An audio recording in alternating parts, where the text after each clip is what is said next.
ایک سوال یہ آیا ہے کہ مسبوق یعنی وہ شخص جن کی چند رکعتیں امام صاحب کے ساتھ چھوڑ گئی ہوں، تو وہ شخص اگر قاعدہ اخیرہ میں امام صاحب کے ساتھ بیٹھیں گے تو کیا امام صاحب کے ساتھ وہ بھی سلام پھیریں گے یا نہیں پھیریں گے؟ تو اس کا جواب یہ ہے کہ وہ سلام نہیں پھیریں گے، بغیر سلام پھیرے ہی اپنی چھوٹی ہوئی رکعت مکمل کریں گے۔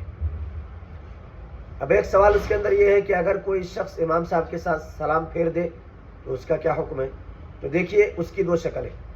نمبر ایک، سلام پھیرا ہے امام صاحب کے ساتھ تو بھول کر کے پھیرا ہے یا جان بوجھ کر کے سلام پھیرا ہے؟ اگر بھول کر کے ایک طرف یا دونوں طرف سلام پھیر دیا تو اس صورت میں اگر سجدہ سہو کر لیتا ہے تو نماز ہو جائے گی، لیکن اگر قصدن جان بوجھ کر کے سلام پھیرا ہے تو اس صورت میں نماز فاسد ہو جائے گی۔